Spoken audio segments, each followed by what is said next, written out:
Creatine is the most studied supplement on Earth. Hundreds of trials, 2 decades of data. And people still swear it wrecks your kidneys, that it's basically a steroid, that it's all just water weight.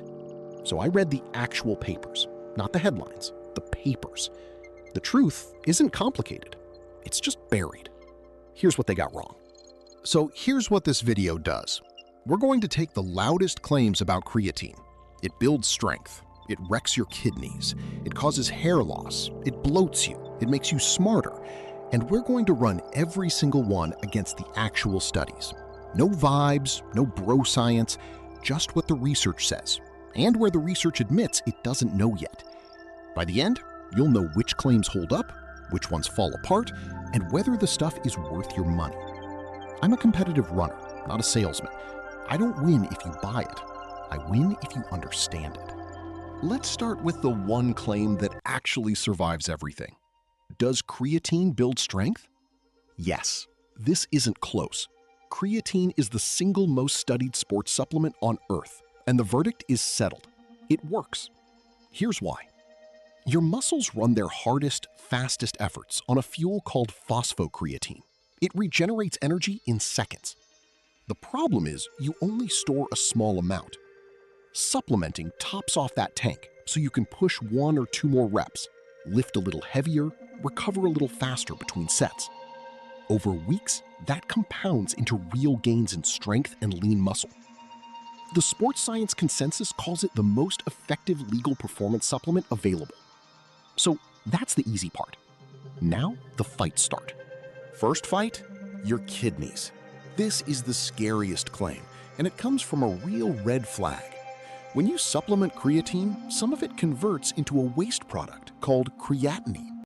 And creatinine is the exact marker doctors use to check kidney health. So your blood number goes up.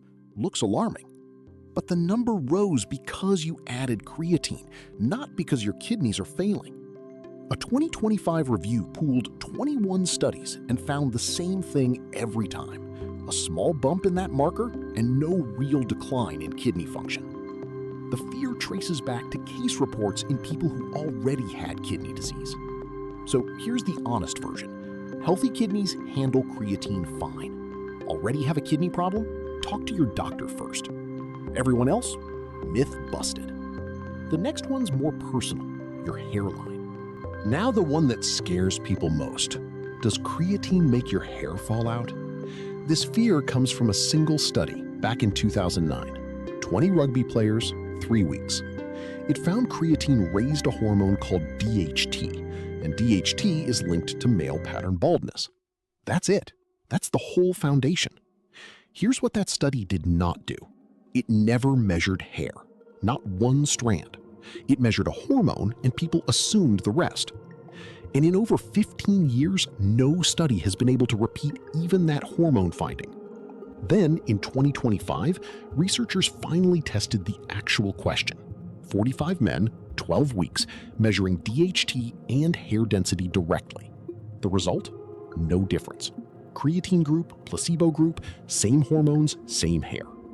So the scariest claim rests on one study that never even looked at hair.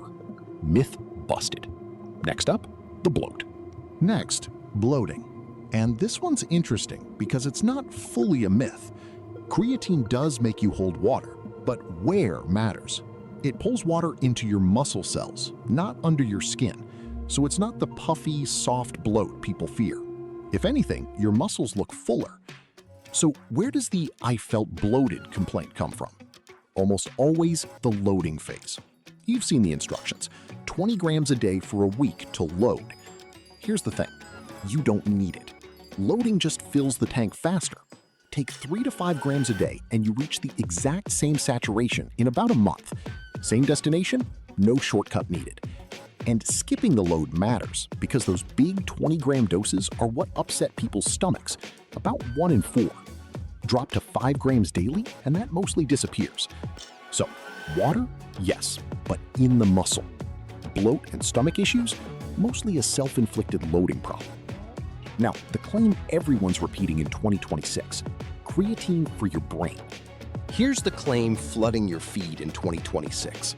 Creatine makes you smarter. And this is exactly where most channels lie to you, because the honest answer has two halves.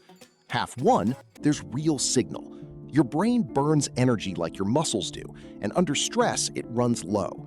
In sleep-deprived people, a single large dose blunted the mental decline you'd expect. In older adults, memory showed consistent improvement. When the brain is taxed, creatine seems to help. But here's half two, the part nobody quotes. In healthy, well-rested young adults, the results are inconclusive. At rest, your brain may already be topped off. Extra creatine has little room to work. And in 2024, Europe's Food Safety Authority reviewed the smarter claim and rejected it. The evidence was too weak. It gets sharper. A major 2024 analysis that looked positive was reanalyzed, and the memory effect held up only in older adults. So the honest verdict? Creatine for the brain is promising under stress, bad sleep, aging, and unproven for the healthy young person hoping for a study boost. If a channel tells you it's settled, they're selling. Now, what about women? Quick but important. Women. Creatine got branded as a guy's supplement for decades, and that left women under-researched and underdosed. The picture now. Women respond just like men on strength. Same mechanism, same benefit. And there's a bigger story around menopause. As estrogen drops, women lose muscle and bone faster, and early research suggests creatine, paired with resistance training, may help protect both. That's genuinely promising. But here's my honest caveat. The menopause and bone research is still young. Smaller studies, not the mountain of data we have for raw strength. So if someone sells you creatine as a guaranteed fix for menopause, that's getting ahead of the science. The strength benefit for women? Solid. The rest? Promising and worth watching. Not yet a promise. Which brings us to the only question left. Is it worth your money? So, worth your money? For strength and muscle? Yes, clearly. It's cheap, it works, and it's the most proven supplement there is. For your brain, worth it if your sleep is wrecked or you're getting older. Skip the study smarter hype.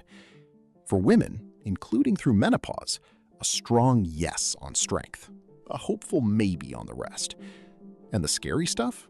Kidneys, hair, bloating? Either myths or a problem you cause by loading when you don't need to. So here's the whole thing in one sentence. Take 3 to 5 grams a day, every day. Skip the loading phase and pick plain creatine monohydrate. The cheapest tub is usually the right one.